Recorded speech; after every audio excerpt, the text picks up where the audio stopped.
May iba sa atin na ang pagtulong sa kapwa ang ginagawa para maging daan ng pagpapasalamat sa biyayang ating natatanggap. Hindi naman kasi lahat ay nabigyan ng maginhawang buhay. Kaya sinasamantala natin ang kakayahan na meron tayo para makagawa ng kabutihan. Ang sulat na babasahin natin ngayong araw ay pinadala ng ating kabarangay na si Alain. Isang babaeng walang ibang ginawa kung hindi ang tumulong sa kapwa niya. Dahil lumaki siya sa isang magaan na buhay. Kasama ang kanyang mapagmahal na magulang. Yun ang naisip niyang paraan para makapagpasalamat sa Poong May Kapal. Naniniwala kasi siya na ang dahilan kung bakit nagkaroon siya ng masaya at magaan na buhay ay para makatulong siya sa ibang tao na mas nangangailangan. Ang hindi niya alam, ang kabutihan na ginagawa niya ay magiging daan pala para mapahamak siya. Yon ang magiging daan para masubok ang kanyang pananampalataya sa Poong May Kapal. Gusto mo na bang makilala si Alain at malaman kung paano siya napahamak ng dahil sa kabutihan na kanyang ginagawa? Handa ka na bang mainis at maiyak sa kwento ng buhay niya? Kagaya ka rin ba niya na matulungin sa kapwa? Yung tipo na mas pipiliin ang tumulong sa iba kesa sa bigyan ng atensyon ng sariling luho? O mas pipiliin mong magbulag-bulagan sa totoong kalagayan ng naghihirap na mga tao? Si Alain kaya, anong dahilan niya para magkaroon siya ng mabuting hangarin para sa iba? Nagsisi kaya siya na mas inuna niya ang ibang tao kesa sa sarili niya? Malalaman natin ang landas na pinili niya dito sa mga kwento ng pag-ibig, buhay at pag-asa sa nangungunang Barangay Love Stories. Dear Papa Dudut, isang mapagpalang araw sa inyo at sa lahat ng mga nakikinig ngayon. Itago niyo na lamang po ako sa pangalang Alain. 35 years old at nagtatrabaho bilang virtual assistant at nakatira dito sa Quezon City. Libangan ko na talaga ang makinig sa inyong radio program dahil naka-work from home naman ang setup ko sa trabaho.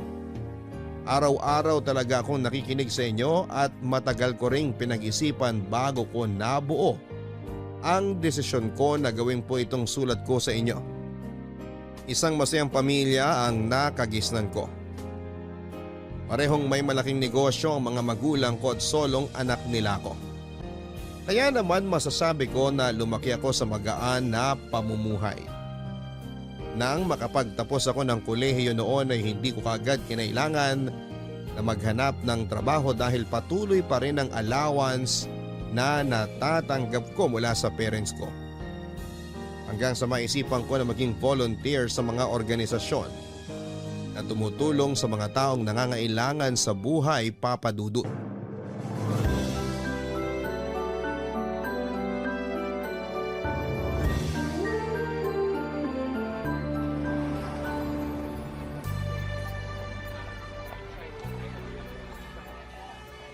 Ano pa bang kulang dito sa lamesa? Ay! Yung mga nakapack pala na school supplies dapat nandito na rin. Saan ba nakalagay yun? Ayun! Nakita ko na yung malaking plastic! Dapat nilagay na rin to ng organizer kanina para matuwa yung mga bata pag nakita nila to. Hi miss, tulungan na kita. O sige, kasi baka dumating na rin yung mga bata galing sa bahay ampunan. Eto isa pang plastic, ilagay mo banda dyan sa lamesa yung mga laman. Okay, ako na lang maglalagay dito. Sigurado ako na matutuwa kaagad yung mga bata pag nakita nilang puno ng mga gamit tong lamesa. Oo nga, malapit ng pasukan kaya may excite sila sa mga to. Ayan, tapos na rin tayo. Ang ganda na lalong tingnan nitong lamesa. Thank you sa pagtulong sa akin ha. You're welcome. Wala na rin naman akong ginagawa sa loob. Matagal ka na rin bang tumutulong sa mga madre kapag may ganitong charity event sa lugar na to? Hindi masyado. Pero yung parents at ate ko, madalas dito kapag may ganitong event. Kaya pala parang hindi ka pamilyar sa akin. I'm Elaine nga pala. Ako naman si Alfred. Alam mo, nakakatuwa naman yung mga parents at ate mo. Pati na rin ikaw kasi buong pamilya talaga kayong pumupunta para tumulong sa mga ganitong charity event. Mahilig kasi talagang tumulong ang parents ko sa mga batang nasa ampunan. Mahilig din sila sa mga bata. Lalo na't wala pa silang apo sa amin ng ate ko. Naalala ko tuloy parents ko. Hinahanapan na rin ako ng apo. Ang totoo, matagal ko na rin gustong tumulong sa parents ko. Lalo na pagdating sa mga ganitong charity event. Naging busy lang ako sa pagmamasteral ko sa college. Pero ngayon na graduate na ako, medyo dadalas na pagsama ko sa kanila sa mga ganitong lakad. Ikaw, madalas ka ba dito? Oo, marami kasi akong libreng oras kaya dito ko talaga binibigay para naman hindi masayang. Kasama mo rin ba ang parents mo? Hindi, pero supportive naman sila sa mga ginagawa ko. Minsan nga nagluluto pa yung mommy ko ng mga pagkain na dadaling ko dito eh. Hindi lang siya nakakasama sa akin dito kasi may trabaho sila ni daddy. Nakakatawa rin palang parents mo. Sigurado ako na sa kanila ka nagmana. Yan din ang palagi kong naririnig. Nung dalaga at binata pa raw kasi silang dalawa, madalas din silang pumunta sa mga ganitong charity event. Baka nga magkakilala na rin mga parents natin eh. Alam mo, siguro nga. Kasi nakwento rin sa akin ni na mami na dati pa nila ginagawa to. Kahit nung hindi pa sila mag-asawa ni daddy. Malalaman natin yan kapag nakwento ko na kayo sa parents ko. Ay, pasok na muna tayo sa loob kasi baka may kailangan pa tayong gawin doon. Okay, tara. Papadudod sa pagtulong sa mga batang nakatira sa bahay ampunan ang pinaka-paborito kong ginagawa bilang volunteer. Marami kasi ako mga kwentong naririnig mula sa iba't ibang bata. Mga kwento ng buhay nila na madalas na nagpapaiyak sa akin. At sa isang charity para sa bahay ampunan ko na rin nakilala si Alfred. Matangkad siya, matipuno ang pangangatawan. Mukhang edukado at mabait na tao. Nalaman ko na nakaugalian na rin ng pamilya nila ang tumulong sa mga bata. At pati na rin sa mga pamilyang nasa lanta ng bagyo. Meron siyang sariling sasakyan at ganoon din ang ate niya na pinakilala niya rin sa akin ang araw na yon. Mabait din ang parents niya nang makilala ko sila, Papa Dudut. Sa paraan ng pakikipag-usap nila sa akin ay ramdam ko na galing din sila sa isang maayos at may kayang pamilya. Nakakatuwa lang malaman na may mga kagaya talaga nila na naging hobby na ang pagtulong sa kapwa. Kaya naman madalas ko nang nakikita at nakakasama si Alfred sa mga charity event na pinupuntahan ko, Papa Dudut.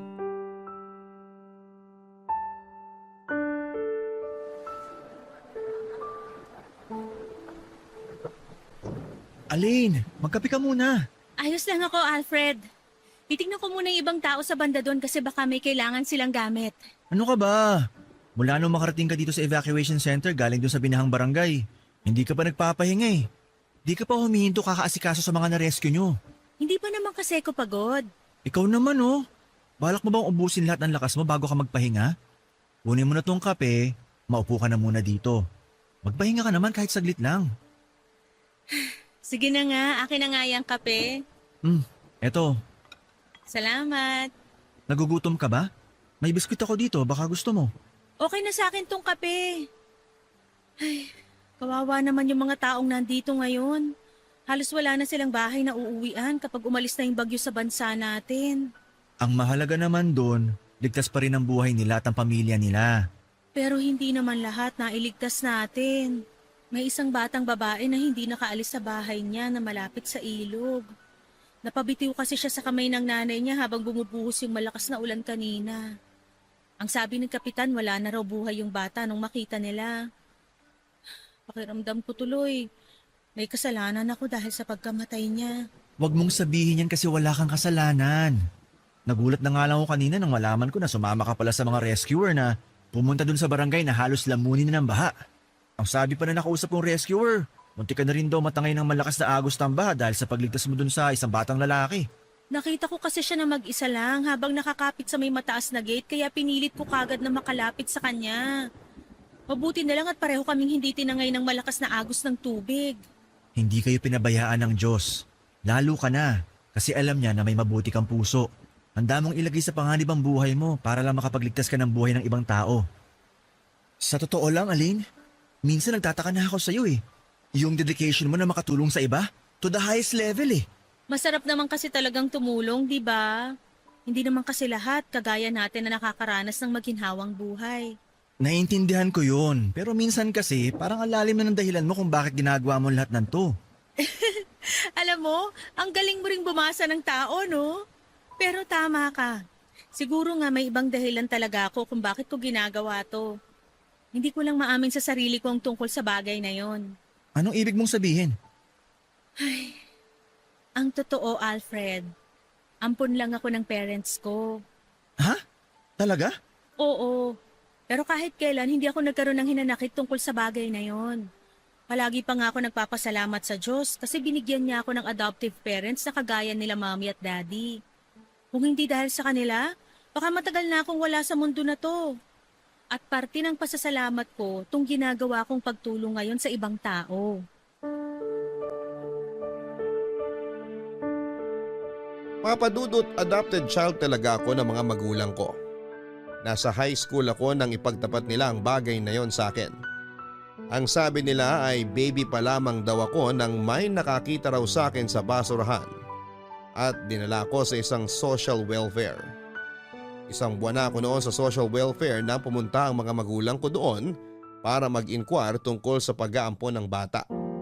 At nang malaman nila ang tungkol sa akin ay ginawa nila ang lahat para maging qualified bilang adoptive parents ko. Naging qualified naman sila at mabilis na naproseso ang pag-aampon sa akin.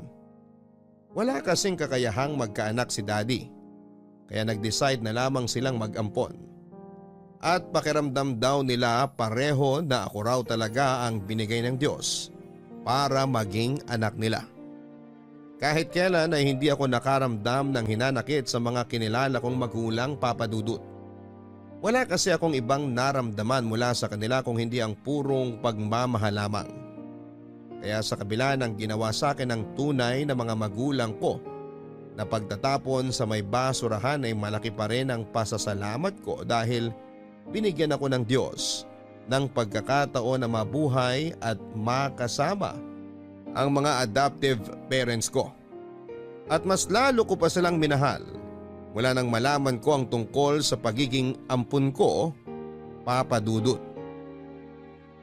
Papa Dudut, siguro nga ay hindi ako sinuwerte dahil nagkaroon ako ng tunay na nanay na wala namang pagmamahal para sa akin nang iwan niya ako sa basurahan. Pero maswerte pa rin ako kasi napunta ako sa adoptive parents ko na buong puso akong minahal na parang tunay nilang anak. At yon ang nagtulak sa akin para maging matulungin sa ibang tao. Gusto ko na ibalik ang lahat ng biyayang ibinibigay sa akin ng Diyos noon sa pamamagitan ng pagtulong sa mga tao at paggawa ng kabutihan sa kapwa. Dahil alam ko na hindi lahat ay maswerteng nabigyan ng magaan na buhay ng kagaya ng sa akin. Papa Dudut, habang tumatagal ay mas nagiging malapit din kami ni Alfred sa isa't isa. Madalas kasi talaga kaming nagkakasama at masaya ako kapag kasama ko siya. Kaya nga naikwento ko na rin sa kanya ang tungkol sa pagiging adopted child ko at ang dahilan kung bakit passion ko na ang tumulong sa mga taong nangangailangan.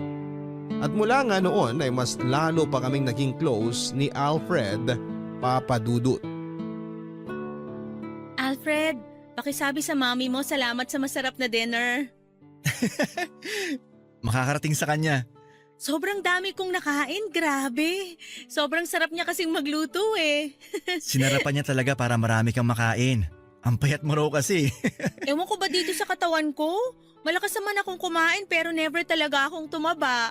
Mabilis siguro metabolism mo kaya mabilis matunaw kinakain mo kaya ka payat. Siguro nga tama ka.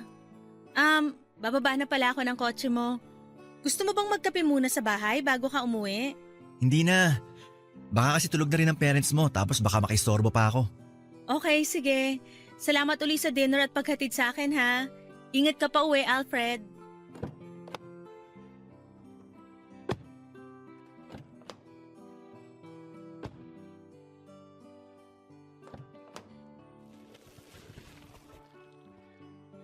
Alain! O bakit? Akala ko hindi ka napapasok sa loob ng bahay para magkape. Oo nga, pero may nakalimutan na pala akong ibigay. Ano yon? Eto. Flowers tsaka chocolate. Thank you. Pero para saan to? Wala lang. Gusto lang kitang bigyan. Okay. Thank you uli. Sige ha, pasok na ako sa loob. Ingat ka sa pagdadrive mo, Alfred. Elaine, sandali lang ulit. Ano na naman, Alfred? May gusto sana akong sabihin sa'yo. Ano yon? Sabihin mo na yan kasi parang maiihi ka na dyan sa kaba mo eh. Ano ba to? Bakit ba ako natutorpe? Ang totoo, Elaine, ano kasi, Gusto mong manligaw sa akin. oo, ang ibig ko sabihin, teka, paano mo nalaman yung gusto kong sabihin? Sobrang obvious mo na kasi. Sobrang torpe mo nga lang. Sorry hindi ko kasi talaga alam kung paano ko sasabihin sa'yo. Hindi naman talaga ako torpe. Talaga? Oo, sa'yo lang ako na torpe ng ganito. Pero ayun nga, okay lang naman kung manligaw ako sa'yo, di ba? Oo naman, syempre. Talaga? Ayos! Uy, baka ayos ka naman dyan. Parang sinagot na kita. Sorry, natuwa lang ako kasi pumayag ka naman ligaw ko sa'yo. Bakit naman ako di papayag? Wala naman akong boyfriend. Basta galingan mo sa panliligaw ha. Gusto ko na hindi lang ako yung nililigawan mo, kundi pati na rin parents ko. Oo naman! Gagawin ko lahat para makuha ang tiwala ng parents mo at ng pagmamahal mo. Promise yan! Sus, gawin mo, wag puro salita. O sige, pasok na ako sa bahay namin kasi gusto ko na rin magpahinga. Salamat uli sa paghatid sa akin. Bye, Alfred!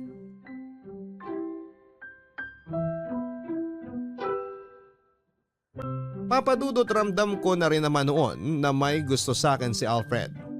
Yung mga simpleng gesture na ipinapakita niya kapag magkasama kami, pagsama niya sa akin sa iba't ibang charity event at yung madalas na pagtatawagan naming dalawa. Palagi niyang sinisigurado na nakauwi na ako ng ligtas sa bahay namin at makakatulog ako ng maayos pagkatapos ng nakakapagod na araw. Ang totoo ay gusto ko na rin siya noon at hinihintay ko na lang siya na magtapat ng espesyal na nararamdaman niya sa akin. Ayoko naman kasi na mauna akong magparamdam sa kanya o kaya ay magsabi ng feelings ko. Kaya naman kinilig talaga ako nang sabihin niya na gusto niya akong ligawan. At kahit sinusubukan kong pigilan ang kilig na yon ay naramdaman ko na nahalata niya rin ako. Hindi rin nagtagal ay sinagot ko na nga siya at naging boyfriend. Nang malaman ng parents niya na may relasyon na kami ay natuwa sila at sinabi nilang bagay daw talaga kami ni Alfred sa isa't isa, Papa Dudut. Ay, nakauwi rin. Grabe, nakakapagod mag-grocery. Grabe din kasi yung traffic kaya napatagal yung biyahe natin pa uwi. Akala ko nga makakauwi kagad tayo, pero inabot pa tayo ng 1 oras na dapat 30 minutes lang na biyahe. Ilalabas ko na pala itong mga pinamili nating school supplies para maihiwalay ko dito sa ginrocery natin. O sige, ako naman na mag-aayos sa mga pinamili nating pagkain na i-repack natin mamaya. Nakakatuwa naman, ang dami nitong mga binili nating school supplies. Sigurado na marami na namang mga bata ang matutuwa dito. Pero sigurado rin ako na ikaw ang pinakamatutuwa sa lahat pag nakita mo na yung ngiti ng mga batang pupuntahan natin. Naku, sure ako na magliliwanag yung bahay ampunan. Tama ka dyan, babe. Alam mo naman na yung mga ngiti nila ang palaging nagpapasaya sa akin. Oo, alam ko. Kaya nga minsan nagsiselos na rin ako kasi parang mas mahal mo na sila kaysa sa akin na boyfriend mo. Uy, grabe siya oh. Hindi mo naman sila kailangan na pagselosan kasi alam mo naman kung bakit ko to ginagawa, di ba? Joke lang naman yung sinabi ko. Babe, hindi naman ako nakaramdam ng selos mula na maging girlfriend kita. Natutuwa nga ako kasi nagkaroon ako ng girlfriend na may mabuting puso. Mabuting puso talaga. Yun naman kasi talagang tawag sa mga kagaya mo. Na walang ibang ginawa kundi puro kabutihan, di ba? Kaya nga mahal na mahal kita dahil sa ugali mo na yan. At syempre, mahal na mahal din kita, babe. Thank you sa pagiging supportive mo sa mga ginagawa ko, ha? Kahit alam ko na busy ka sa trabaho, sinasamahan mo pa rin ako sa mga charity event na pinupuntahan ko. Gusto ko rin naman kasi talaga na samahan ka. Tsaka tama kasi sinabi mo dati na Masarap talaga yung pakiramdam na tumutulong tayo sa ibang tao. Oo nga pala babe, nandito na raw pala sa Manila yung tito ko na madalas ko kinukwento sa'yo. Sinong tito? Si Tito Hector, yung pinsan ni Daddy? Ah, oo. Naaalala ko na nga siya kasi nakwento din siya sa akin last time ng mami mo. Ang sabi nga ni tita, sigurado raw siya na magkakasundo kami ni Tito Hector. Tama si Mami, magkakasundo nga kayo. Marami rin kasing charity na natutulungan si Tito Hector. May office na nga siya sa Ilocos eh. At yung office na yun, para lang sa mga tao na gustong lumapit at humingi ng tulong sa kanya. Tapos meron din dito sa Manila. Politiko ba siya? Hindi. Sabi ko naman sa'yo, walang politiko sa pamilya namin. Ang alam ko, marami na rin lumapit kay Tito Hector para kumbinsin siya na tumakbo. Pero wala talaga siyang interest pagdating dun eh. Nakakatuwa naman kasi para rin pala siyang parents mo na hobby na ang pagtulong sa ibang tao. Parang ikaw din, babe. Walang ibang gustong gawin kundi puro kabutihan sa ibang tao. Kaya sigurado talaga ako na kapag nakilala mo siya, magkakasundo kayong dalawa. Papadudot mabuti na lang at nakilala ko si Alfred at siyang naging boyfriend ko. Dahil naiintindihan niya halos lahat ng ginagawa ko, lalo na ang pagtulong sa mga nangangailangan. Sa totoo lang kasi hindi ako mahilig makipag-date, mamasyal o kumain sa sosyal na mga restaurant at kung ano-anong surprises. Sinabi ko pa nga kay Alfred noon na huwag niya akong masyadong bibigyan ng mga regalo.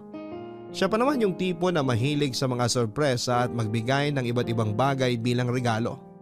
Ang sabi ko ay kung bibigyan niya ako ng regalo ay pwede sanang mapapakinabangan ng ibang tao. Sako ng bigas, mga dilata, cup noodles, school supplies at kung ano-ano pa.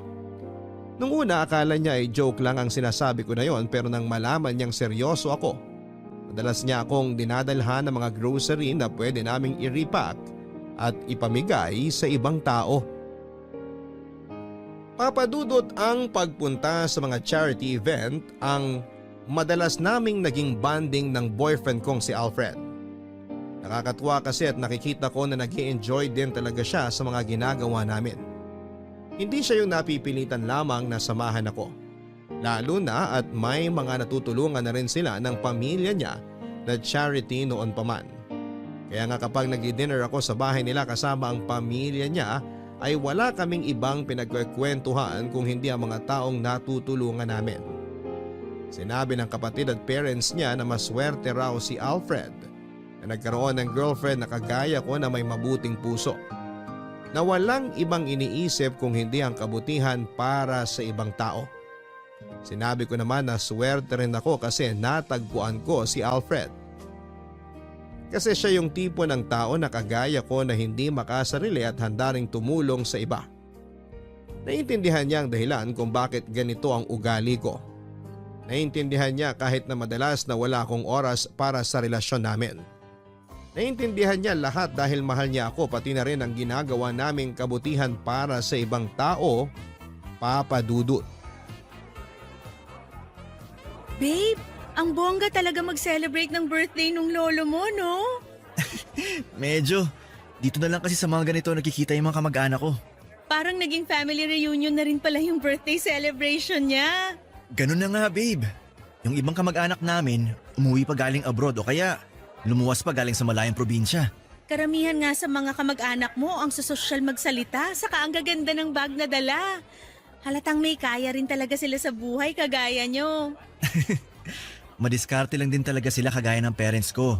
Yung iba sa kanila, hindi nakapagtapos ng pag-aaral pero hindi hamak na mas maganda yung buhay kaysa sa amin. Hindi naman kasi talaga nakukuha yung tagumpay sa kurso na tinapos mo o sa ganda ng school na pinanggalingan mo. Nasa diskarte pa rin yun ng isang tao. Mismo! Pero babe, hindi ko talaga in-expect na ganito kalaki ang birthday celebration na to. Hindi ka nga pala nakapunta last year, no? Oo nga eh. Kasi may nakaset na akong lakad nung date na yun. Kaya nagulat talaga ako sa laki ng birthday celebration na to. Kung alam ko lang, mas ginandahan ko sana yung suot ko na dress ngayon. Babe, kahit naman anong suot mo, ikaw pa rin ang pinakamagandang babae sa araw na to. Sus, binola pa ako nito. Ay, totoo yun. Alam mo naman na hindi ako bolero. Ay, kukuha lang pala ako ng inumin, babe. May gusto ka bang ipakuha na pagkain sa akin? Buko salad na lang, babe. Okay, sige. Balik din kaagad ako.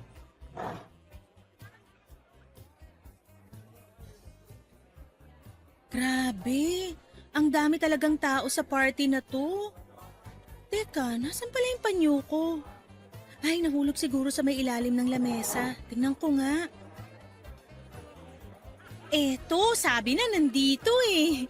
Mabuti na lang hindi masyadong nadumihan. Ay, makatayo na nga. Ay, hala! Ano ba yan? Sorry po! Muntik nang matapon tong baso ng juice na hawak ko. Naku, pasensya na po. Hindi ko kagad kayo napansin kasi sinilip ko po yung ilalim ng lamesa. Ayos lang, Iha. Hindi naman natapon ng juice na laman nitong baso. Ano bang ginagawa mo sa ilalim ng lamesa? Nalaglag po kasi dun yung panyo ko. Kinuha ko lang po. Ah, ganun ba? Teka, parang pamilyar ka. Babe, eto na yung buko salad mo. Alfred? Uy, Tito Hector! Kayo po pala yan. Kailan pa po kayo nakaluwas dito sa Manila? Kagabi lang. Kasi pinilit ko talaga makarating dito sa birthday ng lolo mo. At baka magtampo pa siya sa akin kung hindi ako luluwas. Nako, paniguradong yun po talaga ang mangyayari. Alam niyo naman po matampuhin yun si Lolo. Ay, Tito, si Alain nga po pala. Girlfriend ko. Alain, siya si Tito Hector. Yung madalas kong kinukwento sa'yo. Nice to meet you po, Tito.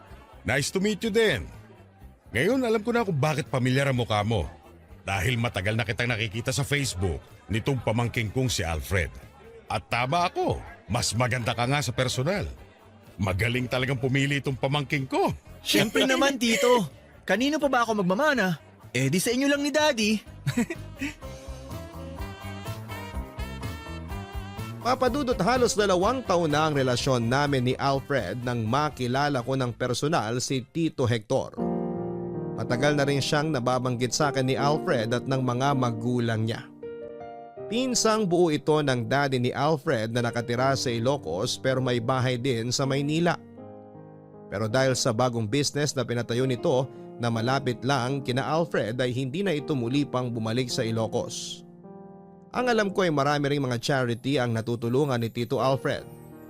Kumuha pa nga ito ng pwesto para gawing opisina kung saan ay ginaganap ang mga charity event na tinutulungan nito. Kaya naman natuwa talaga ako nang makilala ko siya.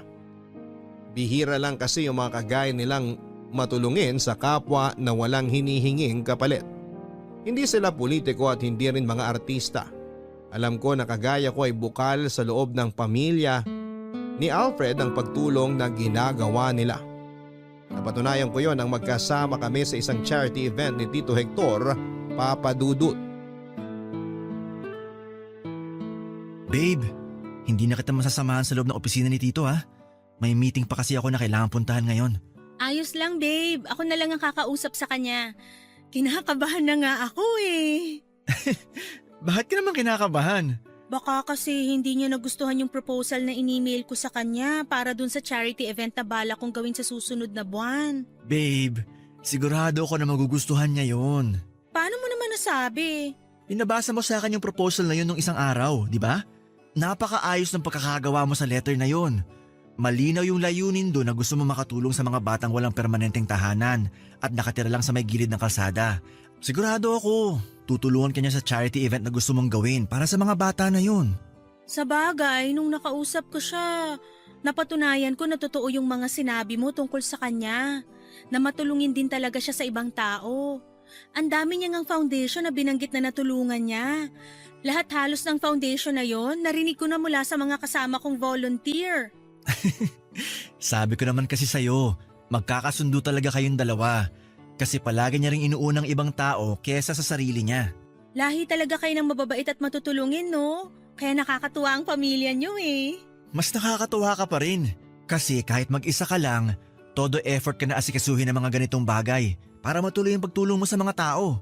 Ay, babe, kailangan ko na rin palang umalis kasi baka matraffic pa ako. Okay, sige. Papasok na rin ako sa opisina ni Tito Hector. Bye, babe. Ingat ka. Ingat ka rin mamaya. Bye! Ay, makakatok na nga dito sa pinto ng opisina ni Tito Hector. Pasok! Good afternoon po, Tito Hector. Oh, ikaw pala yan, Alain. Upo ka na dito. May tinatapos lang akong pirmahan. Sige po. Ayan, last document na to na kailangan kumpirmahan. Oh, okay na ang mga to.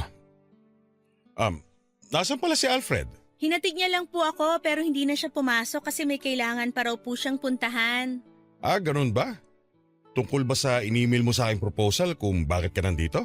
Opo, kukunin ko po sana kayo bilang isa sa mga sponsor ng charity event na gusto kong gawin sa susunod na buwan. Ang totoo, maganda yung proposal na in-email mo kaya maaasahan mo ang tulong ko. Talaga po? Pumapayag na kayo na maging sponsor ng charity event? Oo naman. Alam mo naman na malakas kayo sa akin ni Alfred. Basta kung ano pa man na maitutulong ko, magsabi ka lang sa akin. Salamat po, Tito Hector. Wala yun. Maiba ko, Elaine. Kailan niyo pala balak magpakasal ni Alfred? Wala pa po sa plano namin yun kasi may kanya-kanya pa po kaming priorities. Sa bagay, ganun talaga ang mindset ng mga kabataan ngayon. Palaging ginagawang huling priority ang pag-aasawa. Teka, tatayo ko at lalapit ako dyan. May tatanong lang ako.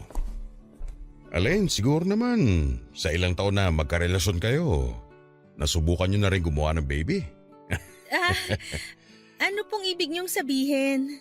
Alam mo na yon, Elaine. Para namang inosente ka pa pagdating sa bagay na yon. Sigurado ako na madalas kayo maglambingan ni Alfred. Ano, magaling ding bang mangromansa sa kama ang pamangking ko? Mabuti pa po umalis na ako kasi may ibang lakad pa rin po ako ngayon. Sandali lang, nag-uusap pa tayo eh. Aray, Tito Hector, nasasaktan po ako! Mas masasaktan ka sa akin kapag inarte ka pa dyan. Tsaka nakikita mo itong baril na hawak ko. Isang pagpupumiglas mo pa, pasasabugin ko yung bungo mo. Kaya sumunod ka na lang sa lahat ng ipapagawa ko sa'yo.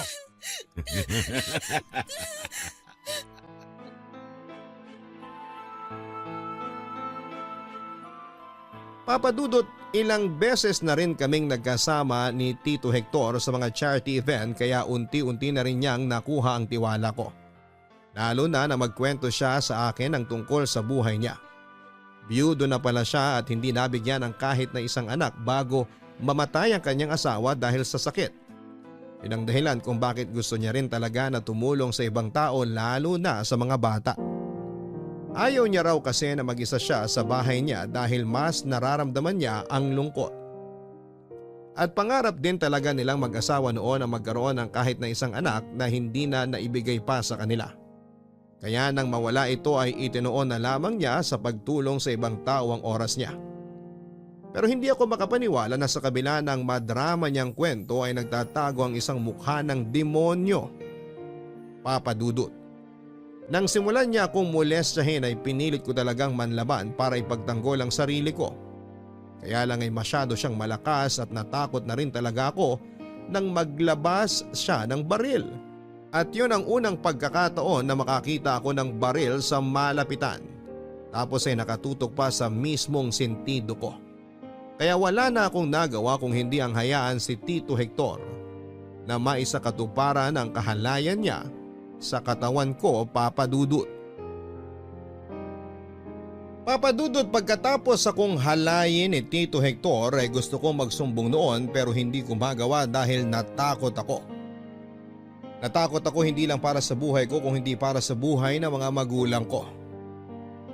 Sinabi niya na may hawak daw siyang sindikato na pwedeng pumatay sa mga magulang ko pati na rin sa pamilya ni Alfred. Ayoko sanang maniwala sa mga sinasabi niya pero ayoko ring malagay sa panganib ang buhay ng mga taong importante sa akin. Kaya naman kinimkim ko na lamang sa sarili ko ang kahayupan na ginawa niya sa akin. At nagulat na lamang ako ng pagkalipas ng 2 linggo ay nalaman ko na namatay na si Tito Hector dahil sa stroke. Papa Dudut, hindi ko po alam kung yun na nga ba ang tinatawag nilang karma o kaparusahan para sa ginawang kahayupan sa akin ni Tito Hector. Dahil parang naging napakaikli ng buhay para sa kanya. Pero para sa akin ay kulang pa yon dahil gusto ko pa sana siyang magdusa. Gusto kong makita na naghihirap siya at pinagsisisihan niya ang ginawa niya sa akin. Bagay na kahit kailan ay alam kong hindi na mangyayari pa. Babe, sorry kung hindi kita makasamahan dyan sa check-up mo ha. Hindi pa kasi ako makalis dito sa Ayos lang yun. Kaya ko namang mag-isa to. Nag-aalala nga ako kasi wala ka man lang kasama dyan. Ano ka ba? Hindi naman seryoso tong follow-up check-up na gagawin ko. Medyo alarming na hindi magkaroon ng dalaw sa loob ng 2 buwan ng isang babae. Pero may nakaka-experience nun. Kaya pinatingin ko na rin para sigurado. Sigurado ka ba na hindi seryoso yan? Yung wala kang dalaw kahit hindi ka naman buntis? Oo naman. Naisip ko lang na baka may kailangan akong inumin na gamot kaya nagpa-check up ako nung nakaraan. Pero eto nga, pinabalik ako para sa follow-up check-up naman. Pero bakit kasi kailangan pa ng follow-up check-up? Bakit ba parang ikaw pa yung mas kinakabahan sa ating dalawa? Ako yung pasyente. Wala lang. Napansin ko rin kasi na nagiging sakitin ka nito mga nakarang araw. Kaya hindi mo maaalis sa akin na mag-alala. Babe, wag mo akong masyadong isipin. Baka hindi ka pa makapag-concentrate dyan sa conference nyo sa trabaho nang dahil lang sa akin. Basta kung ano man sasabihin sa'yo ng doktor mamaya, update mo ako ha. Siyempre, yun ang gagawin ko. O sige na babe, lumabas na yung isang pasyente, kailangan ko nang pumasok sa klinik ng doktor. Okay, sige babe. I love you. I love you too. Bye!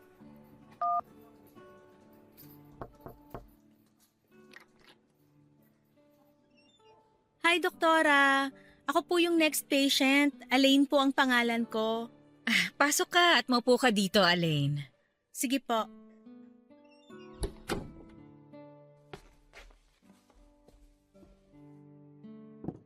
Nabasa ko tong test result ng lab test na ginawa sa'yo. At may ilang tanong lang ako sa'yo, no? Ano po yan, doktora? Elaine, are you sexually active? Hindi naman po masyado. Bakit po? May nakita po ba kayo na hindi maganda sa result ng mga test na ginawa sa akin?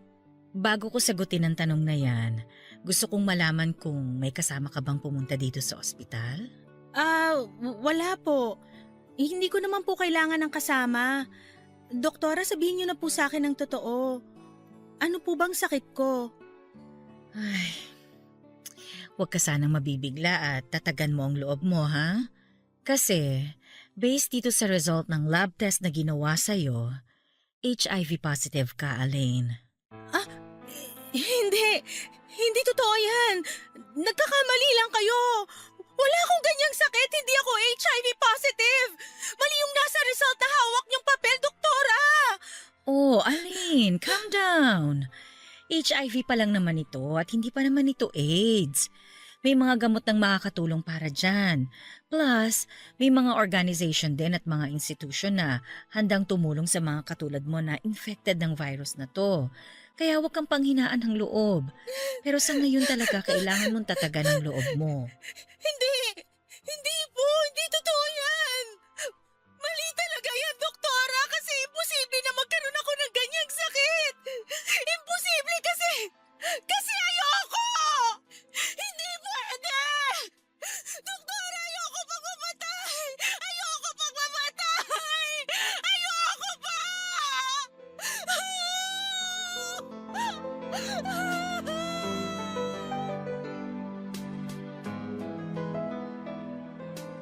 Papadudot ni isang beses ay hindi ako pumunta sa burol lalo na sa libing ni Tito Hector.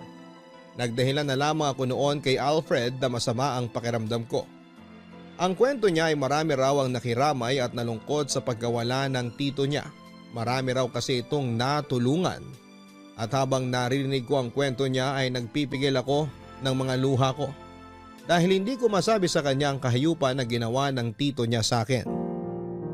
Papadudot 1 buwan ang lumipas nang mailibing si Tito Hector ay nagsimula akong maging sakitin. Pabalik-balik na ubo at paninikip ng dibdib ang nararamdaman ko.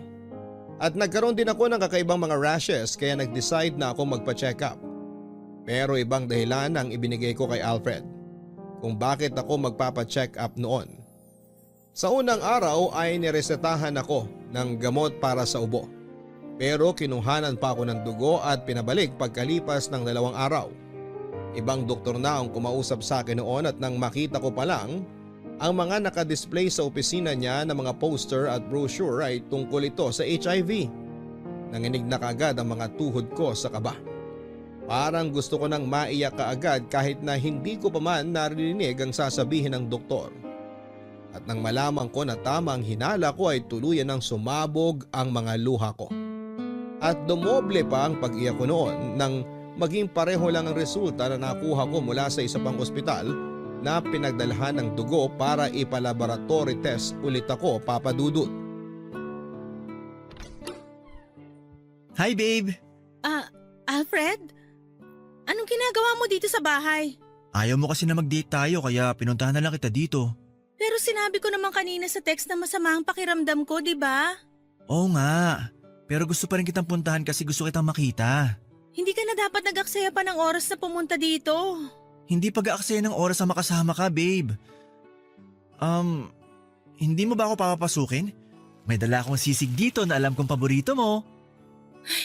Lika, pasok ka na. Akin na yung hawak mo na pagkain. Ilalagay ko na sa plato para makain na natin. Ito. Nga pala, babe. Ano palang result ng check-up mo? Hindi mo na kasi ako in-update tungkol dun eh. Hindi naman seryoso kaya hindi ko na sinabi pa sa'yo. Pero anong sabi ng doktor? Kagaya nga ng ini-expect ko, normal lang daw na madelay ng ilang buwan ng menstruation period kahit hindi ako buntis. Niresetahan niya lang ako ng gamot para raw masunod uli yung... Ay! Alfred! Ano ba? Huwag mo nga akong yakapin! Doon ka nga! Uy! Babe, sorry. Na-miss lang kasi kita kaya niyakap kita mula sa likuran mo. Nagulat ba kita? Oo, medyo. Pasensya na. Sige na, maupo ka na dyan. Maghahain na ako para makakain na tayo. Babe! Alfred, please! Huwag mo akong hawakan. At kung pwede, lumayo ka muna sa akin ng konti. Alain, may problema ba tayo? Oh, wala! Ano naman magiging problema natin? Hindi ko alam. Pakiramdam ko lang kasi iniiwasan mo ko. Bakit ko naman gagawin yun?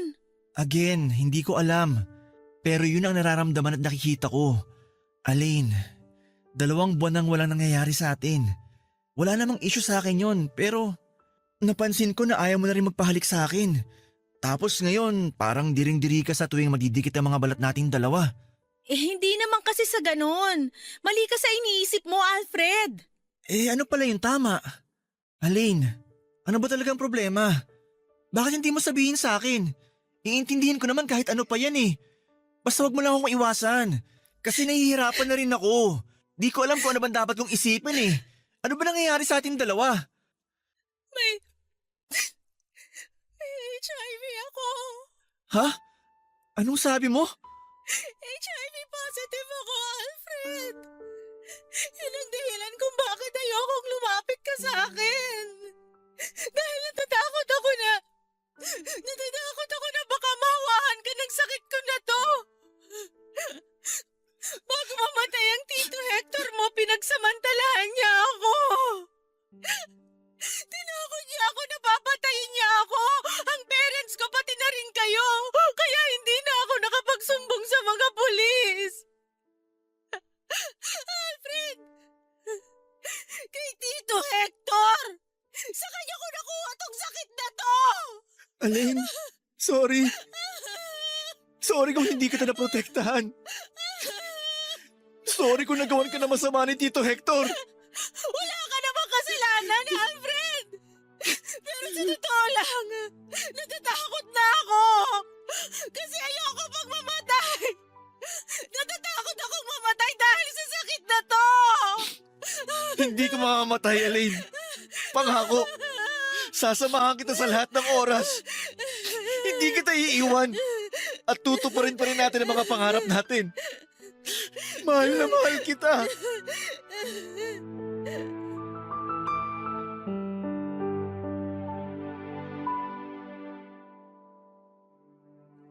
Papadudot mula nang malaman ko ang tungkol sa sakit ko ay parang nawala na ako ng ganang mabuhay. Pakiramdam ko rin noon ay may taning na ang buhay ko kahit sinabi ng doktor na nasa stage 1 pa lamang ako ng HIV. Alam naman kasi natin na wala pang kahit na anong lunas ang sakit na ito. At kahit kailan ay hindi ko ito mawawala pa sa katawan ko. Kahit kailan ay hindi na ako gagaling pa mula sa sakit na ito. Papadudot, napakarami kong naging katanungan ng mga panahon na yon. Alam kong mali pero pati na ang plano ng Diyos sa buhay ko ay sinimulan ko ng questionin. Sa ilang taon ng buhay ko ay wala akong ibang ginustong gawin kung hindi ang puro kabutihan sa kapwa.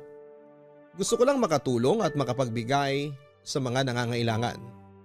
Pero bakit ganito pa ang kailangan na isukli sa akin sa kabila ng mga kabutihang nagawa ko? Bakit sa halip na pagpalain ako ay kaparusahan pa ang natanggap ko mula sa Poong May Kapal? Akala ko, Papa Dudut, kapag nalaman ni Alfred ang tungkol sa sakit ko ay tuluyan na akong mawawala ng dahilan para mabuhay. Dahil pandidirihan at iiwanan na niya ako. Pero hindi yun nangyari dahil nanatili siya sa tabi ko.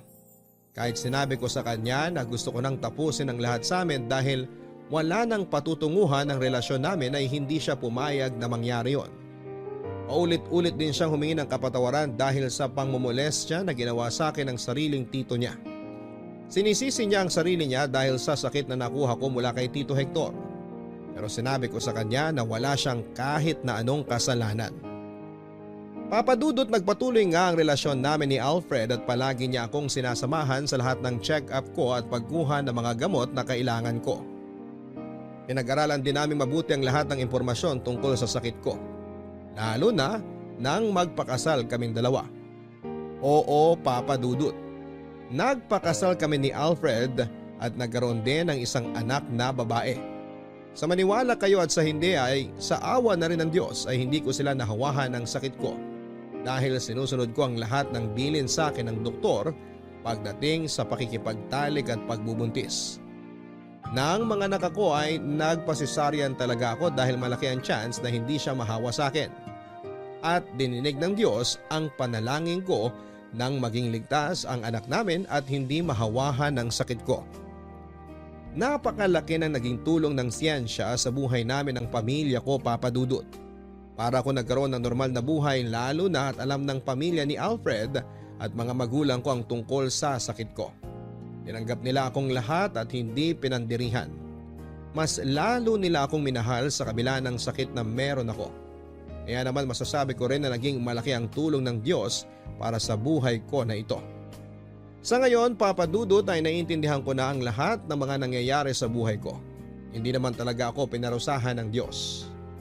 Nangyari ang lahat ng ito sa buhay ko para mas tumibay ang pananalig ko sa Kanya at para maging tulay pa ako na makatulong sa ibang tao. Dahil ngayon ay isa na rin po akong advocate para sa mga taong HIV positive at may sakit na AIDS. Pinapakita ko sa kanila na ang pagkakaroon ng ganitong sakit ay hindi dahilan para panghinaan kami ng loob na magpatuloy na mabuhay. Na pwede pa kaming magkaroon ng normal na buhay at palaging may nagmamahal sa amin sa kabila ng karamdaman na meron kami. At kahit kailan ay hindi kami dapat na mawawala ng pananalig sa Poong May Kapal. Maraming salamat po sa pagbasa nitong sulat ko at dito ko na rin po tinatapos. Ang inyong forever kapuso at kabarangay, Alain. Maraming salamat, Alain, sa pagbibigay mo ng tiwala at pagbabahagi ng iyong kwento ng buhay dito sa aming radio program na Barangay Love Stories. Naniniwala ako na lahat ng taong gumagawa ng kabutihan ay palaging pinagpapala ng Poong May Kapal. Pero hindi ang mabibigat na pagsubok na dumarating sa ating buhay ay hindi kaparusahan ng ibig sabihin. Kagaya ng sinabi mo ay maraming pwedeng maging dahilan ng nangyayari sa buhay natin. Madalas na hindi natin yon naiintindihan dahil sa malalim na kahulugan na nais nitong iparating sa atin. Pero mabuti at naging bukas ang isipan mo at nagawa mong maintindihan ang mensahe na nais iparating sa iyo ng Poong May Kapal. Sa huli, hindi ka pa rin nawala ng pananampalataya sa Kanya at naging daan ka pa para magbigay ng inspirasyon sa mga kagaya mo na may sakit at maiparating sa kanila na marami pa rin ang pwedeng magmahal sa kanila. Alam ko na ikaw ang naging daan para muling manumbalik ang kanilang pananampalataya sa Poong May Kapal. Kaya sana ay patuloy ka na maging matatag at magbigay ng inspirasyon sa maraming tao. Nagawa kasi yata siya ng video na ipapalabas sa mismong kasal namin. Kahit na, no? Nung ako yung na-engage, ikaw yung unang pinagsabihan ko. Matching red wine pa nga. Tapos, sa ilalim ng popcorn, may nakapa akong maliit na box. OMG! Nasa loob talaga ng popcorn yung singsing? Ganon na nga. Pagkalabas ko ng box, syempre hindi ko pa na-gets kung anong nangyayari noon. Na-realize ko na lang na magpo-propose pala siya nung biglang lumuhod si John sa harap ko. Tapos, tinanong niya kung papakasalan ko daw ba siya. OMG! Nakakakilig naman yon. Parang gusto ko ulit masubukang maluhuran. Naalala ko tuloy nung nag-propose din sa akin si Joel. Pero wala pa rin talagang tatalo sa proposal ng asawa mo sa'yo. Sa concert ba naman ang favorite band nyo tapos sa harapan ng maraming tao? Overrated naman yung ganong klase ng proposal eh. Mas maganda yung ginawa sa'yo ni John. Private, intimate, tsaka talagang yung personal. Kahit ano naman yung proposal ni John sa akin, okay lang. Ang mahalaga, ikakasal na ako! Sa October na lang kasi yun lang yung time na available yung buong pamilya. Alangan namang ikasal kami nang di kasama yung mga biyanan ko, no? Oh, may point naman. Pero hindi ba rainy season ng October? Ayun na nga eh. Dasal-dasal na lang talaga na sana wag umulan sa araw ng kasal ko. So, sino naman ang gagawin mong maid of honor? Tinatanong pa ba yan? Syempre ikaw, wala nang iba. High school pa lang tayo, nag-promise na tayo na magiging maid of honor ng isa't isa, di ba? Pero hindi na pala maid of honor ang tawag sa akin. Matron of honor na pala dapat kasi kasal na ako. Para sa mga unmarried lang yung maid of honor. Matron, maid, same-same lang naman yan. Pareho lang din naman ang job description. Na-excite na tuloy ako. Kailan tayo magpaplano? Actually, nakaredy na yung checklist ko. Send ko sa'yo. Syempre, ang uunahin natin, yung pinakamahirap gawin, yung wedding gown. Magpapa-custom made ka ba? Pinag-iisipan ko pa. Kung kaya ng budget, baka. Pero pag hindi, hahanap na lang tayo ng hawig sa dream wedding gown ko. Ano bang theme ang gusto mo? Gusto ko ng makulay, Sa mga sumunod na buwan ay wala akong ibang ginawa kundi ang magplano para sa wedding namin ni John Papadudut. Akala ko noon ay may enjoy ko ang pagpaplano para sa dream wedding ko pero may mga pagkakataong nakaka-stress din palang gawin ito. Bata pa lamang ako ay nakaukit na sa utak ko kung paano ang magiging takbo ng kasal ko. Mula sa isusuot, sa entourage, sa wedding cake, venue, pati sa wedding vow ay planado ko na noong bata pa lamang ako. Ganon ka-importante para sa akin ang wedding day ko, Papa Dudut. Pero hindi pala ganon kadali ang lahat, lalo na't kalaban dito ang gastos, oras, pati na rin ang mga maling desisyon. Unang paghahanda pa lamang ay nahirapan na ako kasama si Lilia ay sinuyod po namin ang lahat ng available na bridal boutiques para lamang mahanap ang gusto kong wedding dress. Simple lang naman ang gusto kong isuot, Papa Dudut. Yung sasakto sa fit lang at hindi gaano mahaba at malaki para maayos ako makapaglakad sa aisle. Ang maganda naman sa planning stage ay sa akin ibinigay ni John ang lahat ng desisyon kung paano ang itatakbo ng kasal. Malaki raw ang tiwala niya sa akin kaya naman kahit stress ay mas nangibabaw pa rin ang excitement ko, Papa Dudut. Pastel color ang theme ng wedding namin, Papa Dudut. Lavender ang napili kong kulay na sakto sa paborito kong flower. Pero kahit nasa akin ang bawat desisyon ay hindi naman ako pinabayaan ni John, Papa Dudut. Lagi siyang nakaalalay sa akin at siya ang nagiging takbuhan ko sa tuwing nangangailangan ako ng mga opinyon.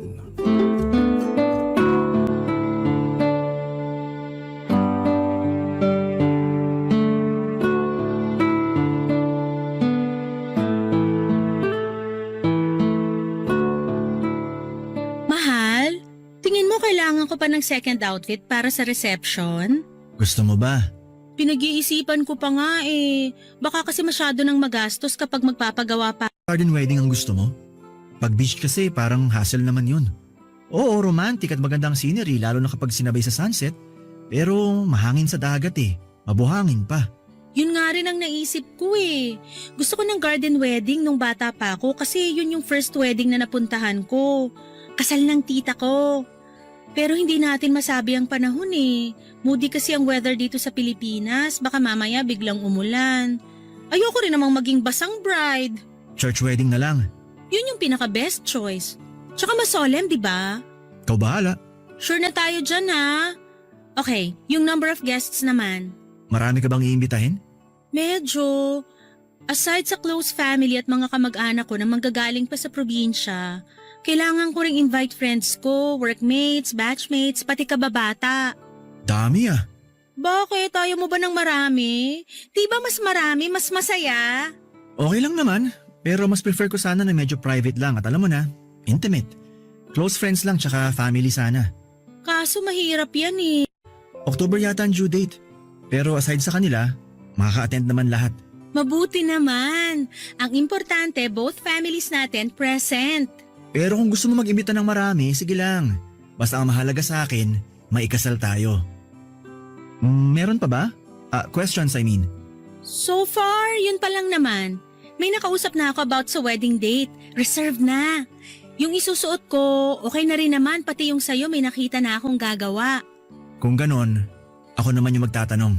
O ano naman yun? Tungkol sa wedding ba? Nagplano kasi si Joshua ng bachelor party. Tapos, ako rin naman may bridal shower eh. Pero sa Puerto Galera gagawin.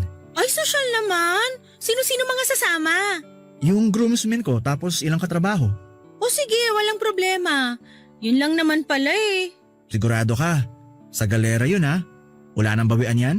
Oo naman. Ba't ko naman babawiin? Deserve mo rin namang magkaroon ng bachelor party. Yun! Salamat mahal!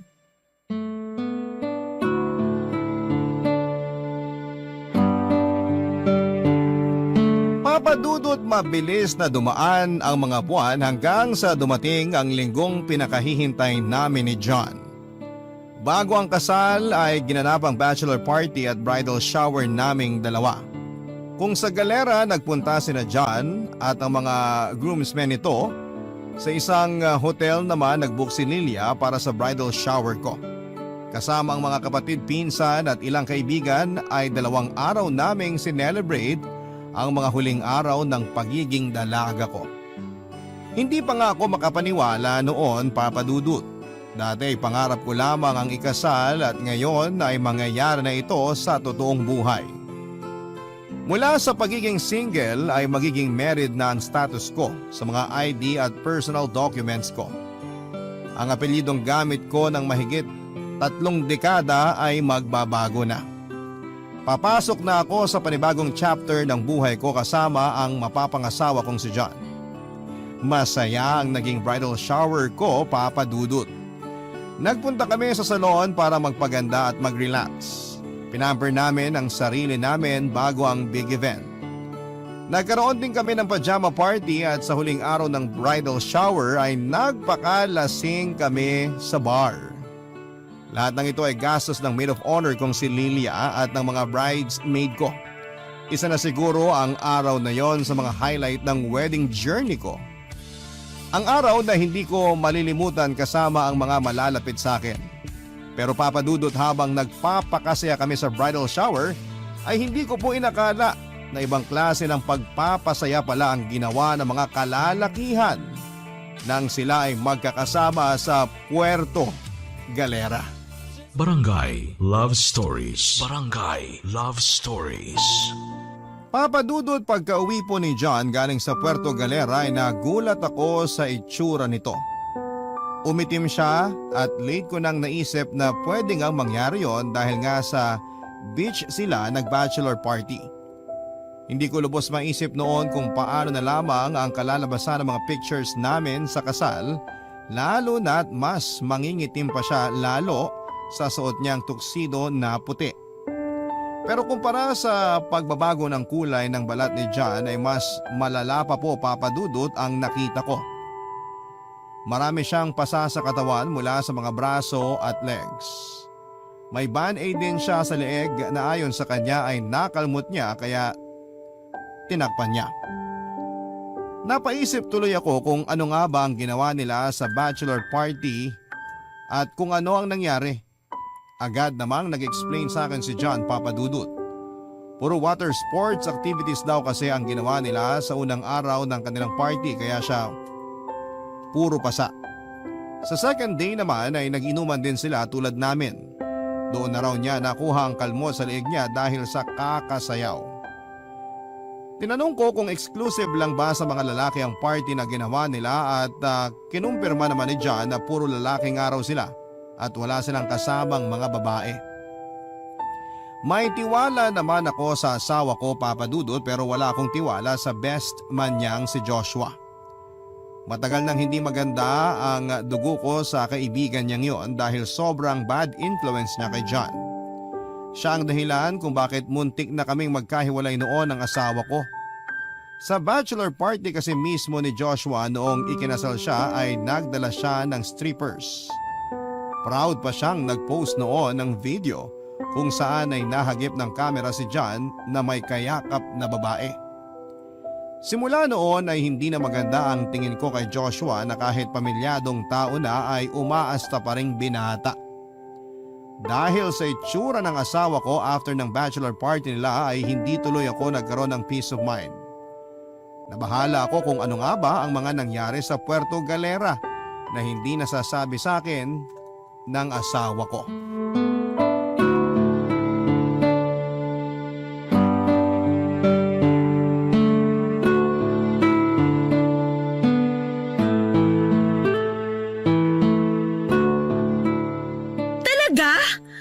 Siya ng pasa?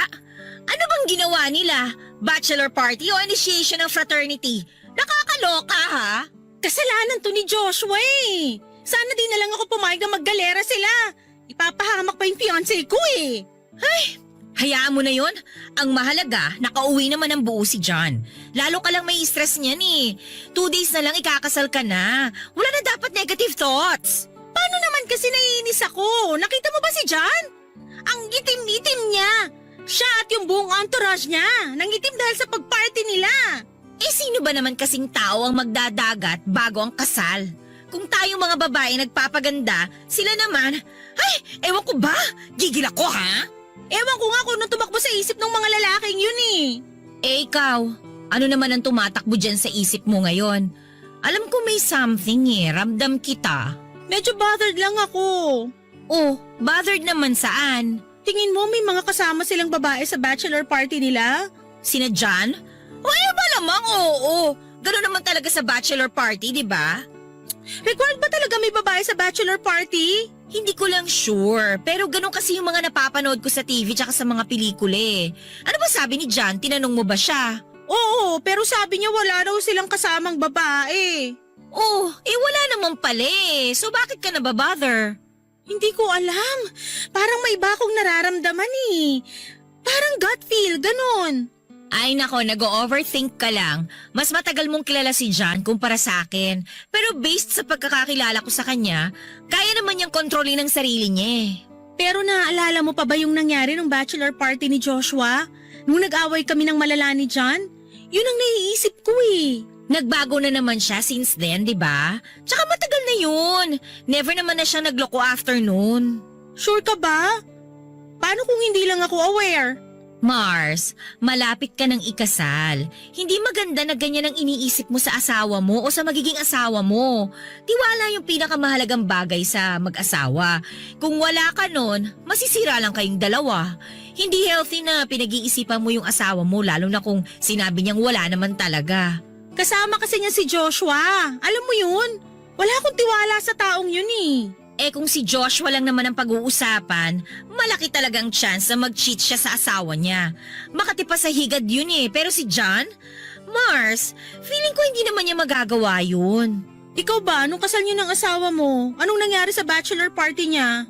Hindi siya nag-bachelor party. Alam mo namang hindi umiinom si Joel eh. Mabuti nga binigyan mo ako ng bridal shower kahit na dun lang tayo sa apartment mo nun. Ay, ano ba tong ginagawa ko? Yan din ang tanong ko. Hindi kaya wedding jitters yung nararamdaman mo? Yung bigla ka magkakaroon ng uncertainty sa mangyayaring kasal? Sana nga wedding jitters lang to. Normal lang naman kasi yan, Mars. Kasi malaking step ang gagawin mo sa buhay mo eh. Imagine, from Miss to Mrs., ikakasal ka na kaya? Hello? Pero wag mong hayaang lamunin ka ng negative thoughts mo. Magtiwala ka lang kay John. Sorry sa pagiging OA ko ah. Huwag ka mag-sorry, ano ka ba? Pero happy thoughts lang, okay? Alam mo mabuti nating gawin?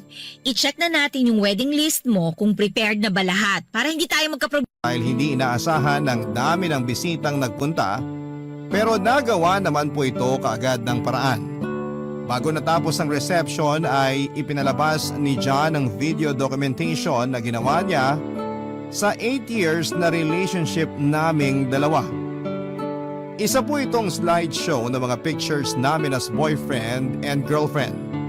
Kasama rin sa video ang nangyaring proposal, wedding, preparation, highlights, sa bridal shower at bachelor party at ng mismong kasal at reception. Halos maiyak ako noon sa sobrang saya, Papa Dudut.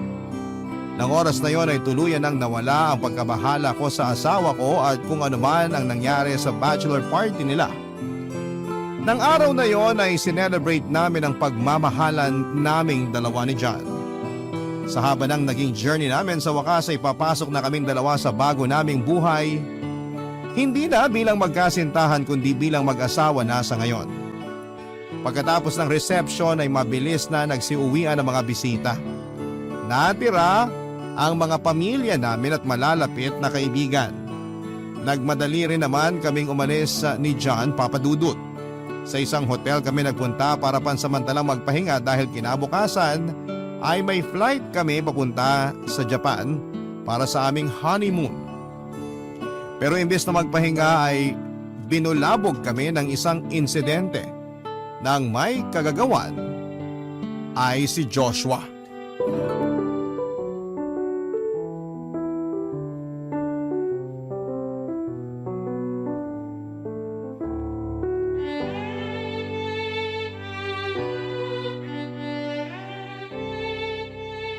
Alam mo, mahal, pagod na yung katawan ko pero hindi pa yung utak ko.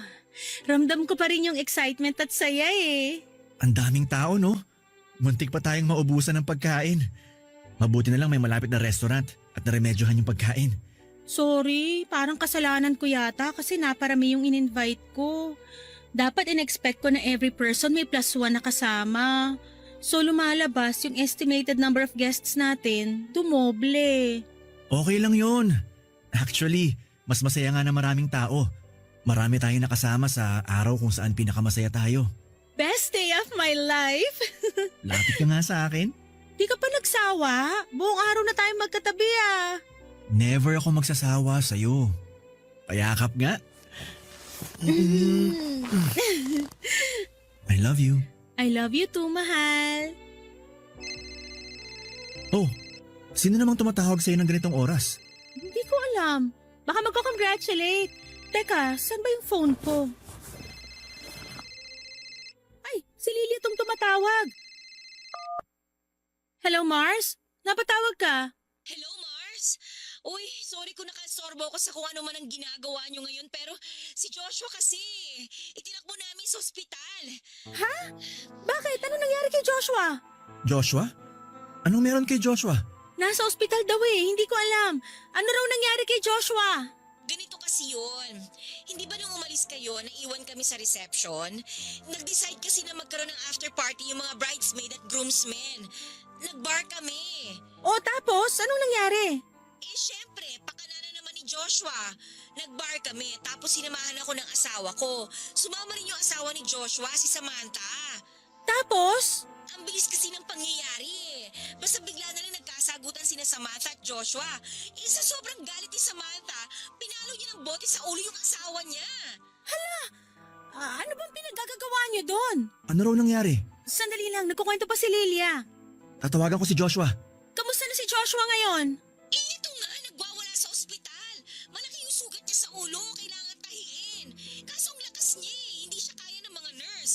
Naisip ko na baka si Jana makapagpakalma sa kanya. Uy, pasensya na kung naabala namin kayo ha. Sige, pupuntahan namin kayo dyan. Send mo sa akin yung location. Salamat Mars, Diyos ko, hindi ko na talaga alam ang gagawin ko. Hindi naman siya pwedeng turukan ng pampakalma kasi nga nakainom siya. Sige na, antayin nyo kami dyan. Bye! Hindi sumasagot si Joshua. Nag-away daw sila ni Samantha sa bar. Tapos pinalong ni Samantha si Joshua ng bote sa ulo. Kailangan daw tahiin yung sugat niya kaso nagwawala si Joshua sa galit. Nako naman, Joshua. Ano naman bang ginawa ng lokong yun? Kailangan natin silang puntahan. Baka sakaling ikaw daw ang makapagpakalma sa best friend mo. Ba't ba kasi lumabas pa sila? Nakainom na nga sila sa reception kanina eh. Okay naman yung mag-asawa kanina. Ba't sila nag-away? May alam ka ba? Wala naman nakakwento sa akin yung dalawa na may problema sila. Hala, sige magbihis ka na. Kailangan ka nung kaibigan mong lasenggo. Sasama ka ba? Siyempre, alam nga namang iwan mo ako mag-isa dito sa hotel. O sige, tara na. Kunin mo bag ko. Nandun yung susi ng sasakyan.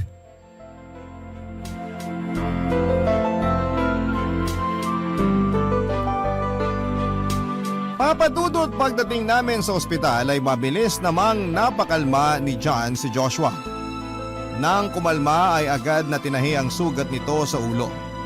Matapos noon ay pahinga lang ang naging recommendation ng doktor sa kanya at reseta ng antibiotics. Pagka-uwi ay nag-check-in si Joshua sa hotel kung saan kami tumutuloy ni John. Ayaw kasing pauwiin ni Samantha ang asawa niya sa kanilang bahay at isa pa ay baka mag-away ulit ang dalawa lalo na at pareho pa silang nakakainom. Kahit na hindi maganda ang tingin ko kay Joshua ay nasanay na ako sa kanya, Papa Dudut. Siya lang kasi ang kaisa-isang totoong kaibigan na itinuturing ng asawa ko. Si Joshua na ang nagsilbing pamilya ni John maliban sa akin. Matapos ngang mag-migrate sa Spain ang buong pamilya niya. Nagpaiwan noon si John sa Pilipinas dahil mas pinili niyang akong makasama at thankful naman ako doon. Tuwing nagkakaroon kami ng hindi pagkakaunawaan ng asawa ko ay si Joshua na ang naging takbuhan niya katulad ng ginagawa ko na si Lilia ang lagi kong pinupuntahan kapag nagkakaproblema. Habang nasa biyahe pa uwi ay pinag-explain ni John si Joshua kung ano ba talaga ang nangyari. Habang nililinaw ni Joshua ang mga nangyari ay may narinig ako na hindi ko nagustuhan. Nahuli raw kasi ni Samantha si Joshua na may kausap na ibang babae sa chat. Nasa dance floor noon si Joshua nang may tumawag sa phone nito.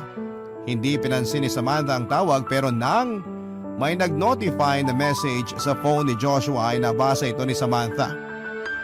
Ang babaeng nahuli ni Samantha na kausap ni Joshua ay walang iba kundi ang babaeng nakilala nila sa Puerto Galera. Ito raw ang parehong babae na iniregalo ni Joshua para kay John para sa kanyang bachelor party. Barangay Love Stories. Barangay Love Stories. Papadudot ng gabing yon ay may narinig akong kumpirmasyon mula kay Joshua na hindi ko nagustuhan. Confirm nga na may kasama silang babae sa bachelor party ni John at idininay ito mismo sa akin ng asawa ko noong tinanong ko siya. Ganon pa man ay sinantabi ko na lamang muna ang mga narinig ko dahil ayokong masira ang araw na yon para sa aming mag-asawa. Pagka-uwi namin sa hotel ay wala kaming imikan hanggang sa nakatulog na lamang kaming dalawa dahil sa pagod. Kinabukasan ay nagmadali kaming nag-ayos para makahabol sa flight namin papunta sa Japan dahil pareho kaming late nang nagising. Hindi na kami nagkaroon ng chance na pag-usapan ang mga narinig ko kagabi, Papa Dudut. In-enjoy na lang namin ang honeymoon namin na tumagal ng 1 linggo pero aaminin ko po sa inyo na habang nasa Japan ay ayokong mang-spoil ang moment ay hindi ko na po tuluyang na-enjoy ang pagstay namin doon. Don't get me wrong, maganda po ang lugar, medyo magastos pero sulit naman na naranasan namin ang culture ng mga Japanese people pero dahil sa nangyari, bago kami lumipad papunta doon ay hindi na tumigil ang utak ko sa kakaisip kung ano nga ba ang nangyari sa bachelor party nila sa Puerto Galera. Major red flag po kasi Papa Dudut na nagsinungaling sa akin si John na wala silang kasamang babae sa party where in fact ay meron naman talaga. I feel betrayed and at that time ay mas lalo lamang akong nag-overthink dahil kung wala naman siyang itatago ay hindi siya magsisinungaling sa akin. Kaya bago kami makalapag sa Pilipinas ay kinausap ko na si John para maklear ang lahat habang nasa eroplano kami, Papa Dudut.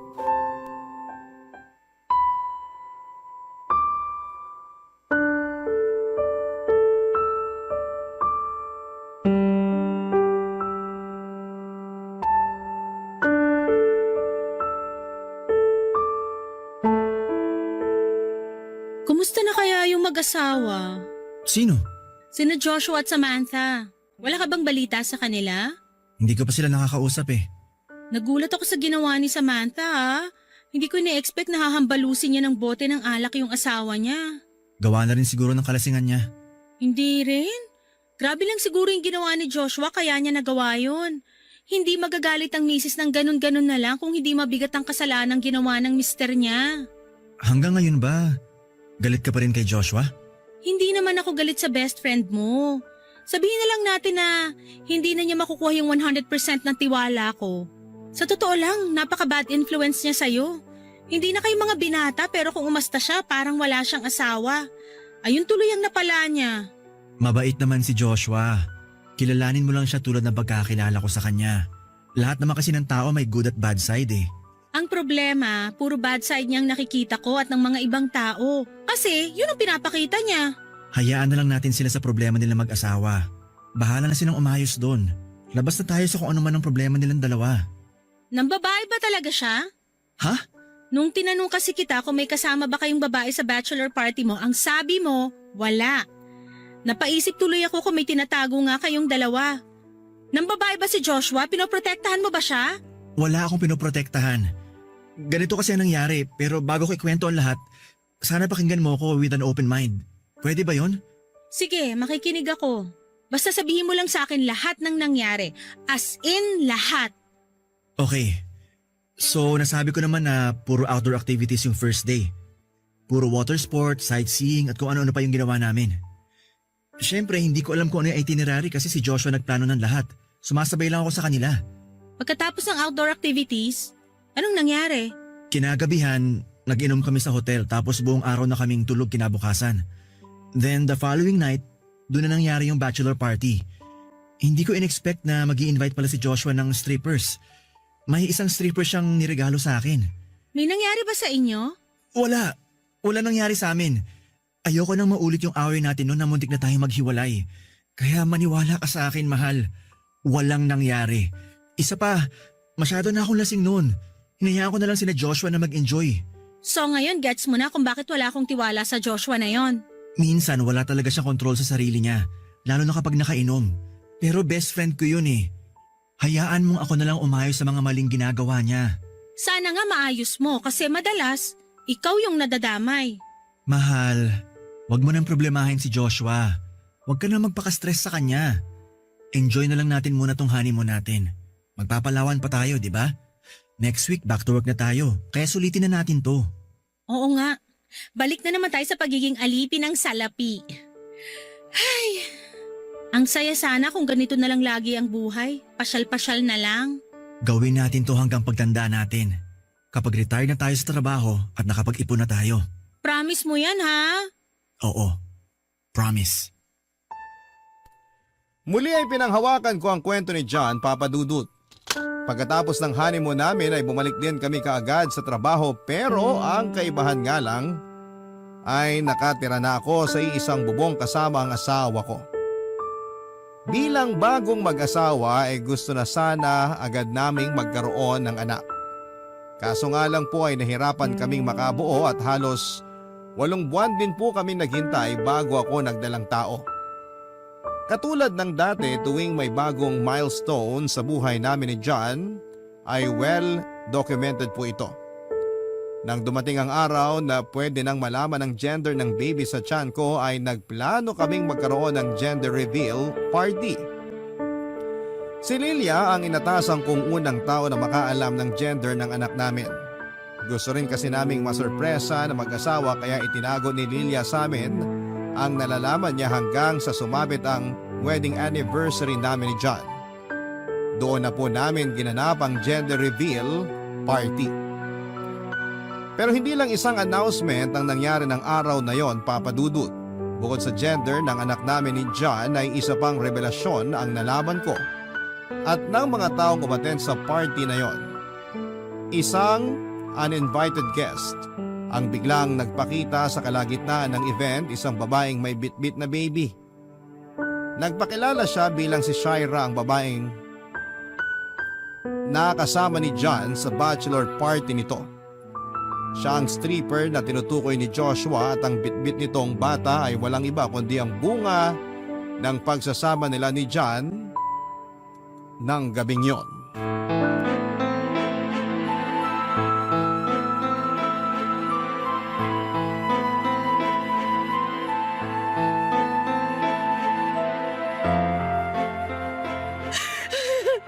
Mars, kalma ka lang, okay? Huwag mong hayaang lamunin ka ng nararamdaman mo ngayon. Anong kumalma? May anak sa ibang babae ang asawa ko. Paano ako kakalma? Nasaan ang babaeng yan? Iharap mo yun sa akin! Wala na, pinaalis na nila.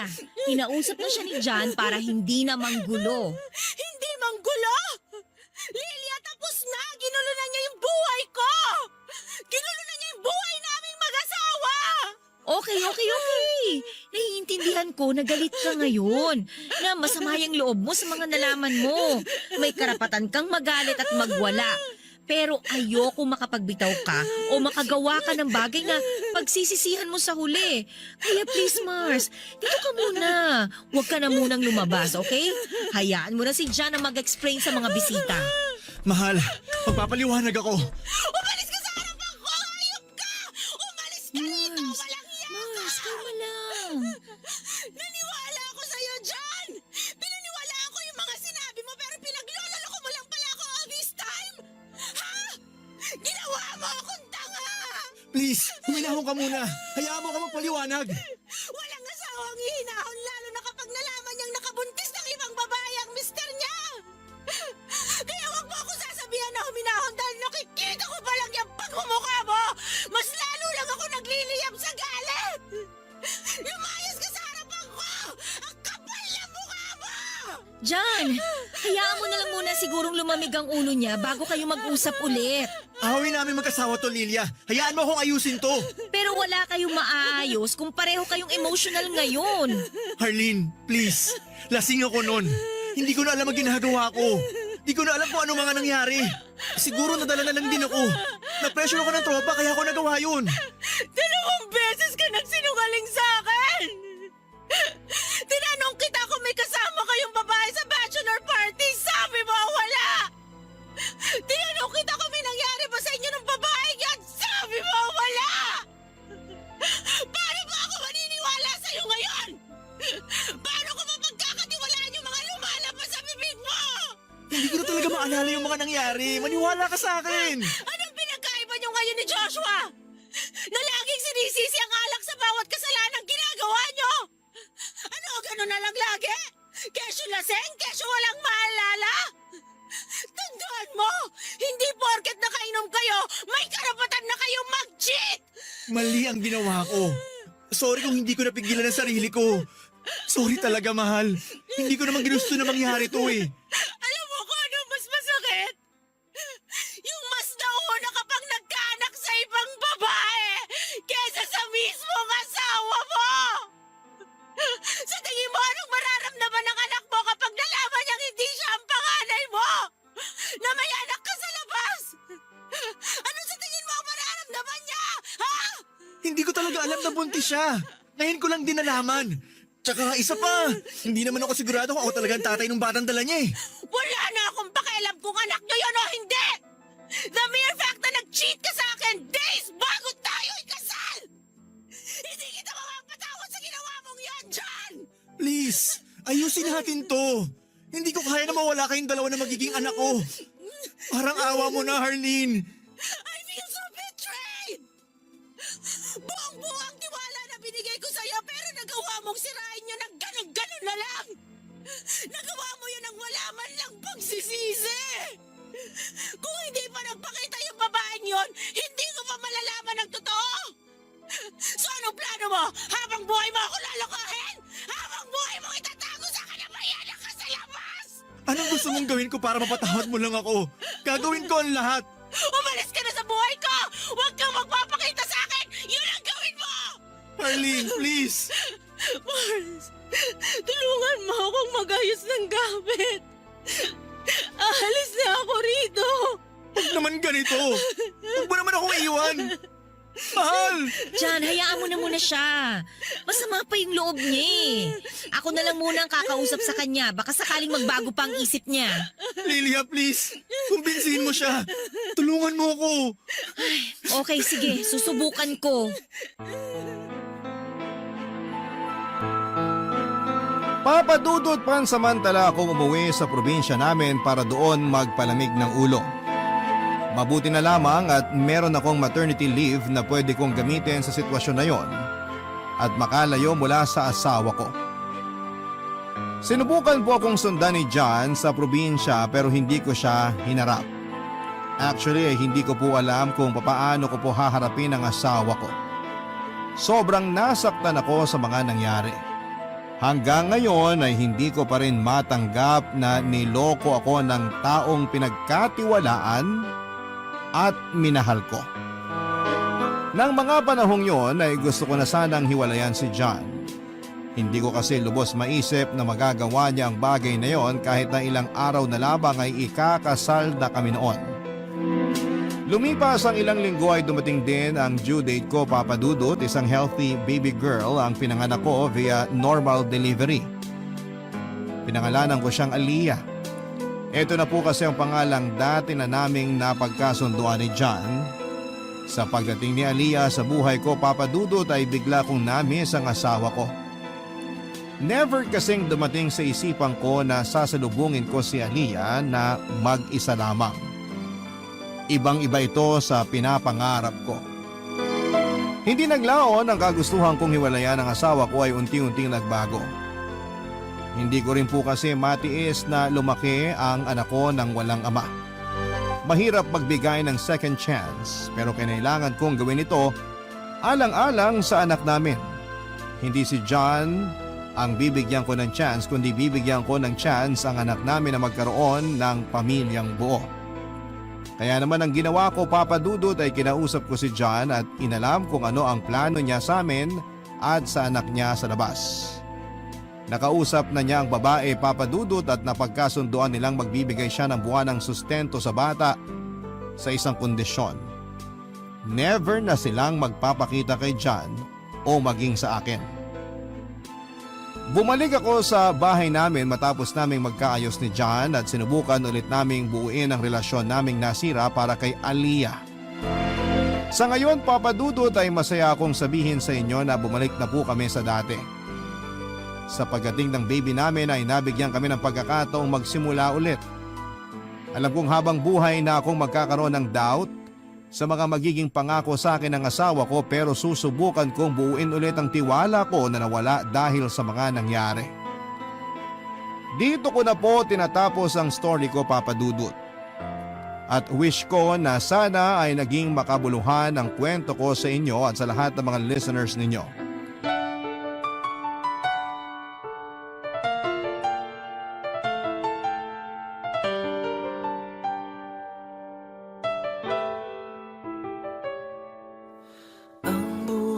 Ay mahiwaga,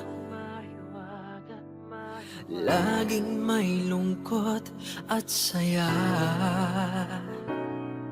Sa Papa Dudut Stories, laging may karamay ka.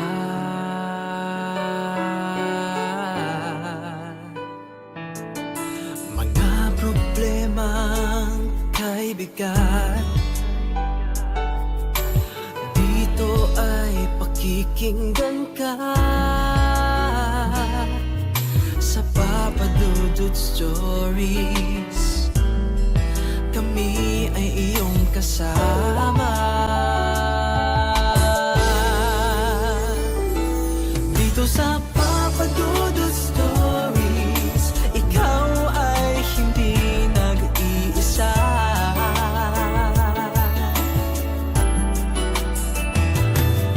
Sa Papa Dudut Stories, may nagmamahal sa'yo. Papa